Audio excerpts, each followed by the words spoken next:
What? How do you know? Has he told you something? That card is his farewell. He's going to shut himself up alone and die. Oh, poor old Rank.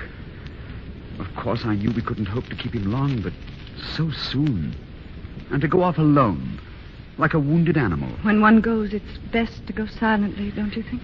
I just can't realize that he's gone. He'd grown into our lives so. Oh, well, perhaps it's for the best, at least for him. And for us, too, because now we have to depend entirely on each other. Go in, dear. Oh, it's a relief to be home again.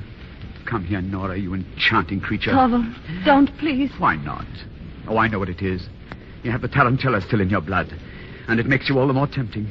Read your letters, Torval. Oh, but a moment ago, you asked me to wait. Oh, my darling, I can't hold you close enough. You know, I wish sometimes that you were in some great trouble, so that I could do something really marvelous for you, risk my body and soul, everything. Please, you must read your letters, Torval. What an insistent creature. Very well. Let me see. This is strange. A letter from Krogstad. I wonder if he's going to ask... What's this? Nora, do you know what's in this letter? Yes. He says that you're a forger. That you forged your father's name. Is it true? I loved you, Torval. Answer me! Is it true? It was all because I loved you. Stop saying that. Yes, it's true. You fool! What have you done? Torval, you're not going to take this on yourself. You're not to try to save me. Oh, don't be melodramatic. Do you understand what you've done? Yes. You've ruined my future. Do you know that? You've put me in the hands of a scoundrel. From now on, he can do whatever he likes with me. Demand what he chooses. Domineer over me as much as he likes, and I must submit to everything. When I'm out of the world, you'll be free. Out of the world? Oh, this is no time for fine phrases. What good would it do if you were out of the world? He'd blab the story just the same, and people might even suspect me of having been a part of it. Did you ever stop to think of that? They'd say that I was at the bottom of it, that I'd egged you on. And it's you I have to thank for all this. You whom I petted and spoiled all our married life. Now do you understand what you've done to me? Yes. I just can't believe it. I've got to keep you quiet somehow. That's it. People simply mustn't find out that there's anything at all out of the way. Well, we'll make things look as though nothing had happened between us. And, oh, what can that be at this hour? What is it? A letter for you, sir. Mr. Krogstad asked me to deliver it. Krogstad, give it here. Oh, what more can you do to me now? Torval, Be quiet. Why? What? Look. Promissory note. It's your note. He has returned it. I don't understand. What does he say? Returning your wife's note. I regret my actions in this matter. Lyndon has convinced me that... Oh, Nora! Nora, thank God! I'm saved! And I? You too, yes, of course, darling. We're saved, Nora. It's all over. It's finished. I'll tear it up. I won't even look at it. The whole thing shall just disappear like a dream. Oh, Nora, these must have been terrible days for you. Yes, they have been. Yes, I see now. You did it because you loved me. It was just that you went about it in the wrong way, dear. You didn't have the experience to know how. But the next time, you see, dearest, you must come to me. You do realize that, don't you? Nora, you're not going to remember the things I said, are you? Why, the whole world seemed to be falling to pieces around me. It's all going to be forgotten. I forgive you. Thank you for your forgiveness, Torval. Thank you. Is that all you have to say to me? Why do you look at me so strangely? Now, dear, you'd better go and get some sleep. I shall not sleep tonight. But it's late. It's not so late. Sit down, Torval. Nora, what do you mean? Your face is so cold and set. Sit down, Torval. Nora, you frighten me. I don't understand you. That's just it. You don't understand me, and I've never understood you until tonight. What do you mean? Doesn't one thing strike you as strange as we sit here? Nora, what are you talking about? We've been married 8 years. Doesn't it occur to you that this is the first time we two have talked together seriously? Oh, my dear child. What have you to do with serious things? I've had a great injustice done me, Torval. First by my father and then by you. Your father and me? Yes. When I was at home, Father used to tell me all his opinions, and I always agreed with them. He used to call me his doll child and play with me, just the way I played with my dolls. And then I came to live in your house. Oh, what a way to talk about our Well, marriage. I mean, I changed hands. From his to yours. And I heard your opinions and agreed with them. Or pretended to. Nora. I've been living here like a beggar by performing tricks for you. But that's the way you would have it. You and my father are responsible. It's your fault my life has come to nothing. Nora, haven't you been happy here? No. Only merry. You've always been kind to me, but our house has been nothing but a nursery. I've been your doll wife, just as I used to be Father's doll child. And in the same way, my children have been my dolls. That's what our marriage has been, Torvald. Well, perhaps there is some truth in what you say. But, Nora, from now on, it will be different. Yes.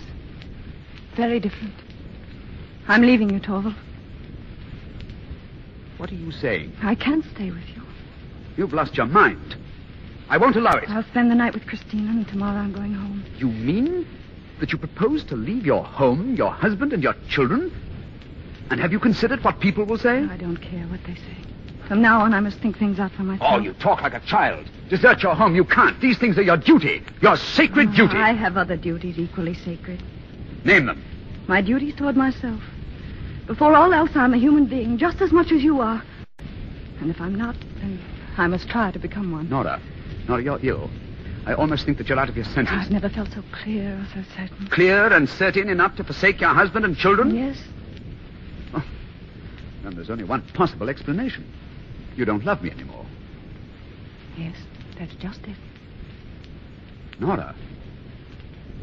I'm sorry, but I can't help it. I don't love you anymore. You're clear and certain of that, too? Yes. And can you explain to me at what moment you ceased to love me? Yes, I can.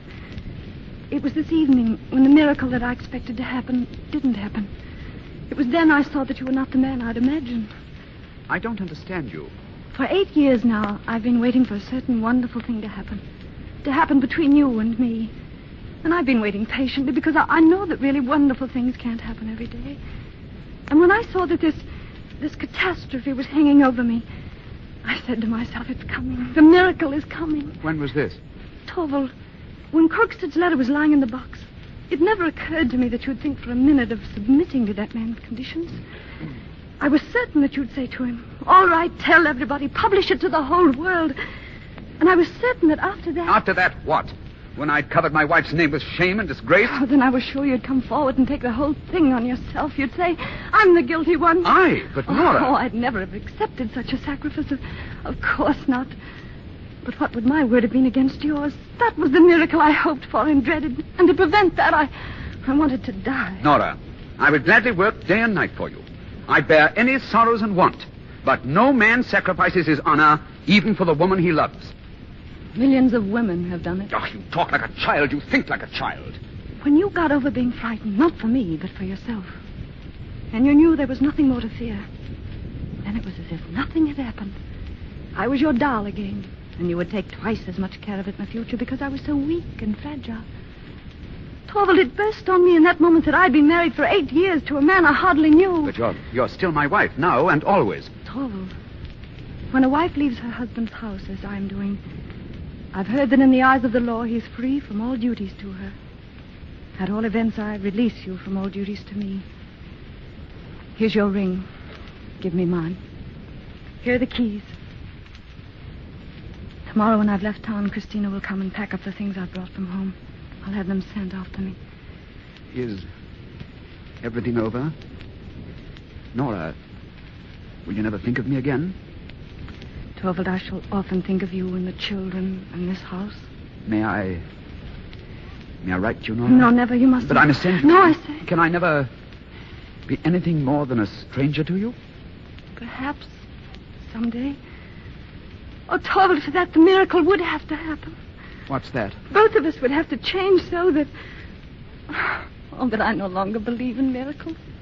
Perhaps I do. Tell me, Nora. So changed that our marriage would be real, with a real love to hold us together. Goodbye. Nora, wait! Goodbye, Torvald. Nora! A miracle. Perhaps someday. Yes, that miracle will happen. It's got to happen.